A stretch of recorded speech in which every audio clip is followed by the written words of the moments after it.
Ahoj, dobré odpoledne všem. Good afternoon to everybody. Today we are going to continue with our topic, a little journey into the jungle of cases. Last time I talked about accusative, I talked about nouns and adjectives and how they change. And on today's program is the genitive case. I will be talking briefly about nouns in singular. First, I would like to introduce this case and how to use it, because genitive case is very frequent. You can find it after many prepositions and in certain expressions. So this is a sneaky case because it's pretty much everywhere. Now we are going to have a look at how to spot it. I am going to talk about just a few examples because there are more prepositions and more expressions, but I don't want this to be too overwhelming. The first use would be talking about approximate location.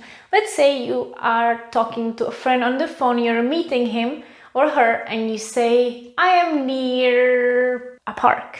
This is where I am. So you could say jsem u, which means by, blízko, which means near, vedle, next to, uprostřed, in the middle of.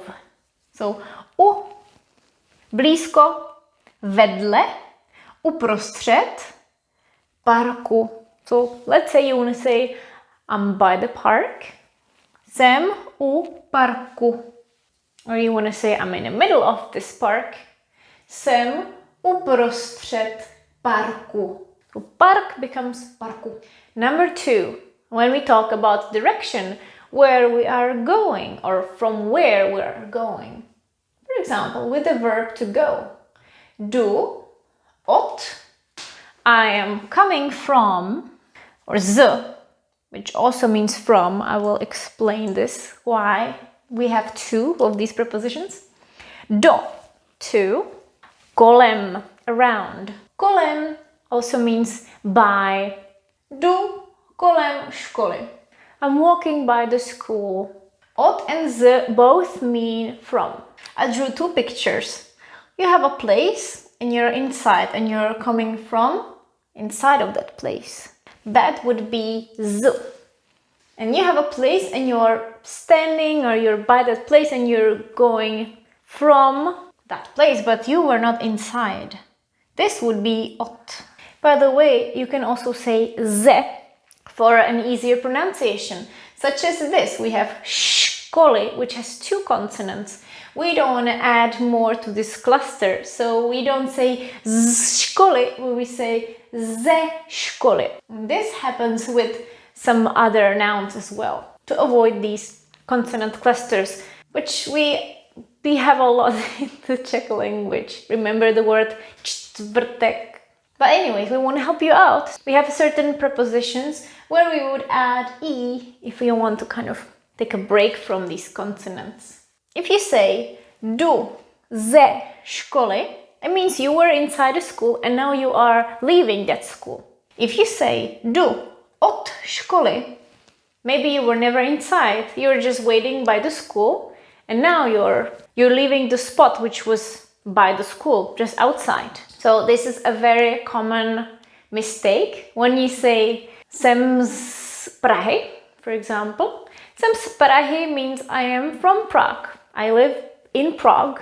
I come from Prague. But if you say jsem od Prahy, it means you don't live in the actual city of Prague. Maybe there is a little village or outskirts outside of Prague. So you would actually be saying I come from outside of Prague. Jsem od Prahy. Pocházím od Prahy. So od means on the outside. And z is directly from. 3. When you say measure, many times it would be a translation of the English of. For example, sklenice vody. This means a glass of water. A glass of water. Or lahev vína. A bottle of wine. Trochu kávy. A little bit of coffee. When you talk about possession, where you would translate of as well. Adresa kamaráda would be an address of a friend.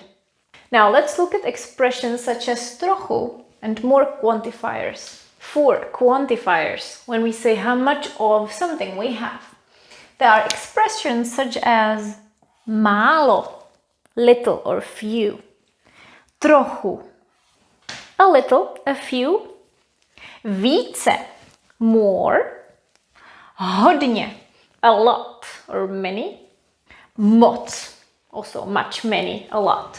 For example, mám málo času. I have little time. Mám více času. I have more time.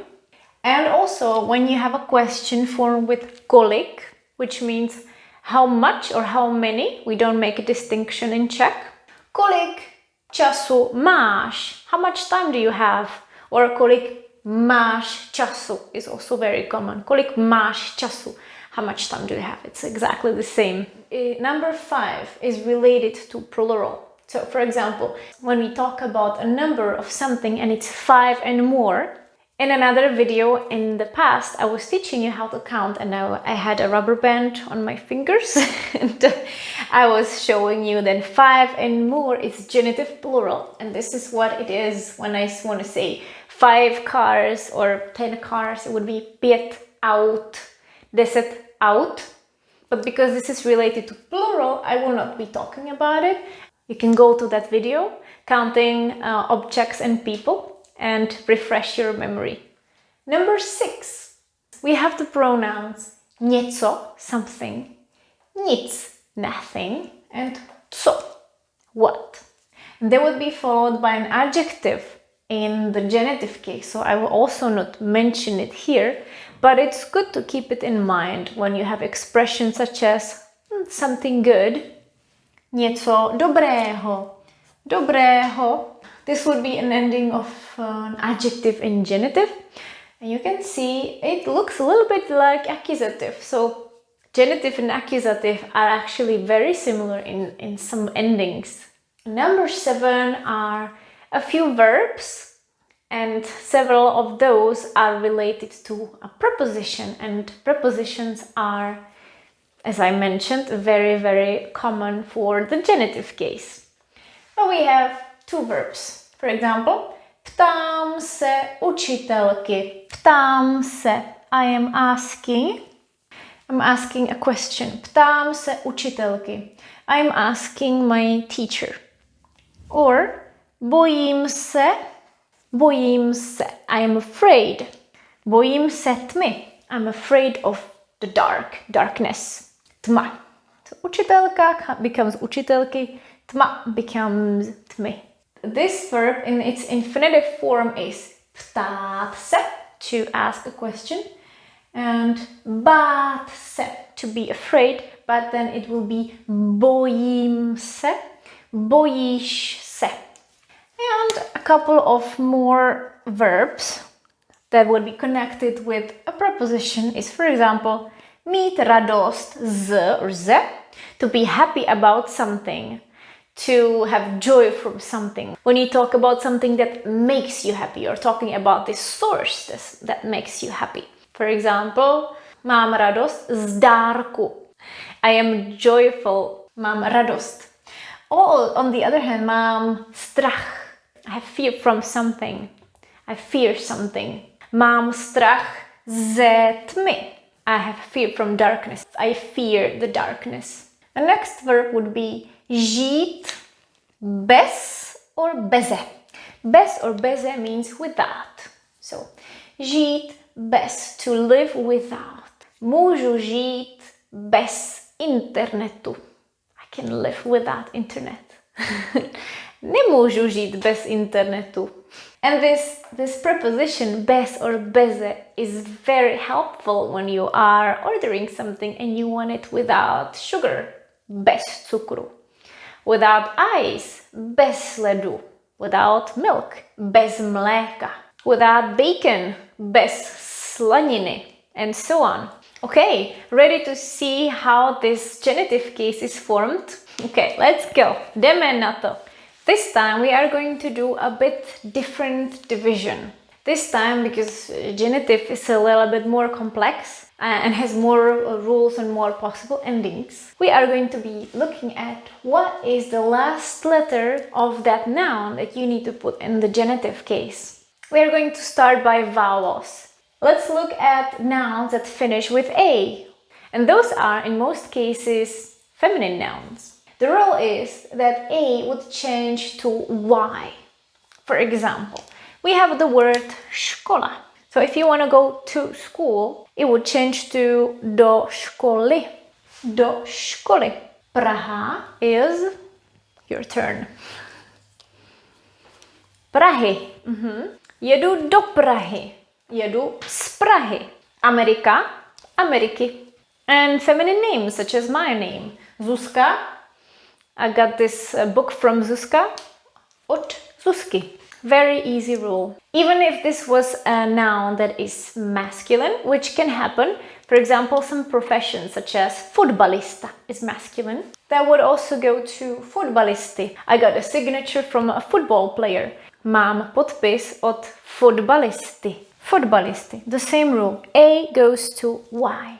Okay, next vowel would be E or E with the háček. And this one stays exactly the same. There is no change. You know that the letter E or E with háček would refer to a feminine or neuter noun. And in some cases also it could be a noun masculine animate, such as soudce, a judge. And this is the same rule for all of these together, no matter what gender. If a noun finishes with E or with je, it stays the same. Letiště. Jsem u letiště. I am by the airport. Jdu kolem nemocnice. I'm walking by the hospital. Jsem z Francie. I'm from France. You know that we have many feminine names, such as Lucie. Zeptej se Lucie. Ask Lucie. So, this stays the same. Easy. Next rule. A noun ending with I and čárka, which would be only for the neuter nouns, stays the same. Nothing changes. For example, náměstí, square. Jsem uprostřed náměstí. I'm in the middle of the square. Jdu do kadeřnictví. I'm going to the hairdressers.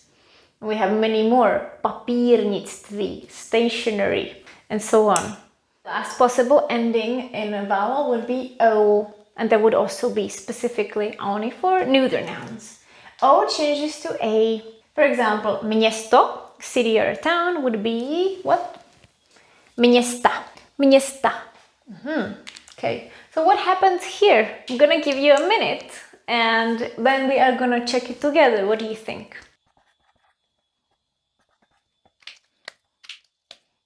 Oh, this is just too easy.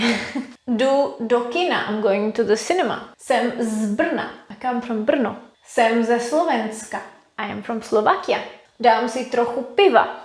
I'll have a little bit of beer. To je všechno. This is all for the vowels. Let's see the consonants. Okay, now it's time for the consonants. This is where it gets interesting because in Czech language it really helps if you understand what we mean by hard consonants, soft consonants, and ambiguous consonants. They're called like that because the hard consonants H, C, H, K, R, D, T, N could be only followed by Y, which in Czech is called tvrdé I, the hard I. That's why they're called hard consonants. If you have to decide whether to put I, the soft I, měkké I, or hard I, tvrdé I, you have to go with the hard I because they're called hard consonants. Then we have the soft consonants. Those are all those ones that have háček. So ž, š, č, r, j, ť, ň, and c, j. This would be followed by I if there is an I sound and it's a Czech word. And then we have these ambiguous consonants, and this is a very challenging situation even for the native speakers. These words can sometimes take Y and sometimes I, and we have to memorize which take which. Those consonants are B, F, L, M, P, S, V, Z. So, this is fun. When we have something ending with a consonant, we also have to be aware whether this noun, if it's masculine, whether it is animate or inanimate. So let's not include the masculine animate. So people, animals, or professions or nationalities that are masculine are out of this rule. When we have a consonant at the end of a noun that is hard or ambiguous, except L. L is always very tricky. So L, careful with L. L can take E or A. Nouns ending with these consonants would have U at the end. For example, park, jsem u parku. I'm by the park, u parku. What is the rest? Most, a bridge. I am by the bridge. Jsem u mostu, u mostu. Cukr, I was mentioning without sugar, bez cukru, bez cukru, without sugar.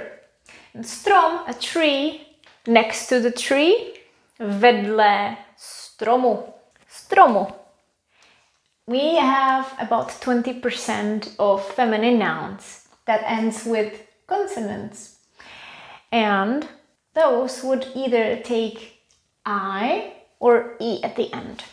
For example, we have a word postel, bed. If you want to say by the bed, it would be u postele, u postele. Or a word lahev. We have E on the penultimate position of the word. And this would actually switch. We would say lahave, lahave. It would be the same with mrkev, for example. Mrkev, carrot, without carrot. Bez mrkve. Or broskev, a peach. Bez broskve, without the peach. Then we also have a number of feminine nouns that would finish with OST, such as radost, which I mentioned earlier, joy, without joy, bez radosti. Here we take I. Starost, starost means worry, without a single word, for example, would be bez starosti. We have also a number of nouns that would finish with C, for example, noc, a night, so it would be noci. Or pomoc, help, it's also feminine, without help, bez pomoci. Okay, and now the soft consonants. When we have these soft consonants at the end, we would add E. For example, pokoj, room, pokoje, vedle pokoje, next to the room. What would happen with čaj, tea? I want milk in my tea. Chci mléko do čaje, čaje. Klíč, key, would also take E, obviously. Klíče, I am without a key. Jsem bez klíče. Pomeranč, orange, bez pomeranče, without an orange. Now we are almost at the end of the rules. Let's have a look at consonants at the end of masculine animate. That means people and animals. For example, we have consonants that would be hard and ambiguous. So these blue and the green ones. We have a word kocour, a tomcat, a male cat. Bez kocoura nemůžu žít. Cannot live without my tomcat. So this would be kocoura, adding A. Soused, neighbor. Next to my neighbor. Vedle souseda, souseda. Czech, a Czech man. I have it from a Czech man. Od Čecha, Čecha. And careful with some words that would have E in the penultimate position. Pes, lev. Pes, a dog. Lev, lion. We would follow the same rule. We would put A at the end, but we don't like the sound of pesa because sometimes we don't like the vowels. See, Czech is very interesting. We sometimes give you an extra vowel, like the preposition z, ze, and sometimes we take it away. Without the dog, bez psa. And lev, without the lion, bez lva. I am forgetting all the masculine names and also last names. For example, Martin, bez Martina. The same rule applies. Let's say somebody is called Martin Novák. Ask Martin Novák, zeptej se Martina Nováka. When the masculine noun animate finishes with a soft consonant, we would add E. For example, zubař, a dentist. I'm afraid of the dentist. Bojím se Zubaře. Zubaře. Rodič. A parent. Ask a parent. Zeptej se rodiče. There are also some masculine names that would finish with these consonants, such as Tomáš. So, ask Tomáš. Zeptej se Tomáše. Tomáše. And, for example, an animal, zajíc, hare, not a rabbit, but a hare. Zajíc, zajíce. I mentioned be careful with L. We had a perfect example with postel, which was feminine. U postele, that was E. And we have a number of other examples. For example, král, that would also take E. Bez krále, without a king. Bez učitele, without a teacher. Bez přítele, without a friend or boyfriend. Kotel, kotel is a boiler. Kotle, here we would have a change because of the E as well. Kotle. But then we have some nouns that would take A. For example, osel, a donkey. And we add A. Bez osla, without a donkey. Kostel, a church. Blízko kostela, near a church. Or manžel, husband. Bez manžela, without a husband. Manžela. I know this was probably overwhelming, but the idea was to get you acquainted with this case, and just so you are aware that genitive case is very common. The best way is to learn certain phrases that you will use. For example, memorize a couple of sentences with zeptej se Tomáše, zeptej se Martina, zeptej se Lucie, zeptej se Veroniky, and so on. The last part of this video is going to be a little exercise. You will see an exercise where you will change certain nouns into the genitive form. You will have a context as well. And then at the end you will see the correct results. So good luck, hodně štěstí. Uvidíme se brzy. I'll see you soon. Ahoj!